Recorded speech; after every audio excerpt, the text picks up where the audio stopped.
அதாவது தமிழ் சினிமாவில் இருக்க மாஸ் ஹீரோக்களுக்கு தமிழை தாண்டியும் பல லாங்குவேஜில் வந்து ஒரு மிகப்பெரிய ரசிகர் கூட்டம் இருக்குது, மிகப்பெரிய மார்க்கெட் இருக்குது.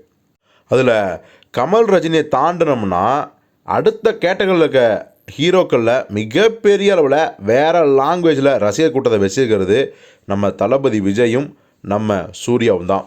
இப்போ 2 பேருக்கும் பார்த்திங்கன்னா ஆந்திராலையும் மிகப்பெரிய ரசிகர் கூட்டம் இருக்குது, மலையாளத்தில் அதாவது கேரளாலையும் மிகப்பெரிய ரசிகர் கூட்டம் இருக்குது. இன்னும் சொல்லப்போனால் கேரளாவை தளபதி விஜயோட கோட்டை அப்படின்னு சொல்லுவாங்க.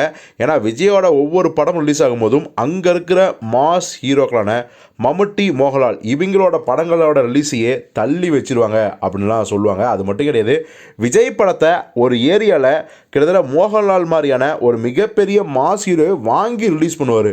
அப்போ எந்த அளவுக்கு விஜய்க்கு ஒரு மிகப்பெரிய மார்க்கெட் கேரளாவில் இருக்குன்னு நாம் சொல்லி உங்களுக்கு தெரிய வேண்டியதில்லை. அதனால தான் கேரளாவை தளபதி விஜயின் கோட்டை அப்படின்னு சொல்லுவாங்க.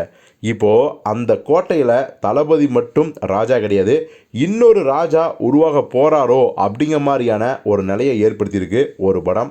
அந்த படம் வேறு ஒன்றும் இல்லை, ஜனவரி 12 ரிலீஸ் ஆன அருண் மாதேஸ்வரன் இயக்கத்தில் நம்ம தனுஷ் நடித்த கேப்டன் மில்லர் படம் தான். பார்த்திங்கன்னா கேப்டன் மில்லர் தமிழ்நாட்டிலேயே 12 ரிலீஸ் ஆகி 12, 13, 14 3 நாட்கள்லேயே ஒரு மிகப்பெரிய வசூலை வந்து கொடுத்துருக்கு. விமர்சனங்கள் முன்ன பின்ன வந்தாலும் கூட அந்த படத்துக்கான வசூல் அதிகமாக தான் இருக்குது. ஆனால் கேரளாவில் பார்த்தீங்கன்னா விமர்சனங்களும் நல்லா தான் வந்துட்டு இருக்கு, வசூலும் ஒரு மிகப்பெரிய அதிரடியான வசூல் அப்படின்னு சொல்கிறாங்க. அதுவும் தனுஷோட திரையுலக வாழ்க்கையிலேயே இந்த கேப்டன் மில்லர் படம் தான் இந்த கேரளா தேசத்திலேயே ஒரு மிகப்பெரிய வசூலை அதுவும் ஷார்ட் டைமில் கொடுத்துருக்கு அப்படின்னு தான் சொல்கிறாங்க.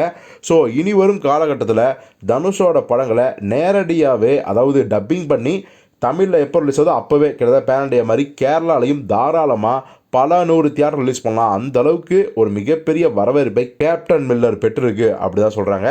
ஸோ பொறுத்து வந்து பார்ப்போம் தனுஷோட பாக்ஸ் ஆஃபீஸ் கேரளாவில் இன்னும் என்ன மாதிரியான சாதனைகளை பண்ண போகுது அப்படின்னு.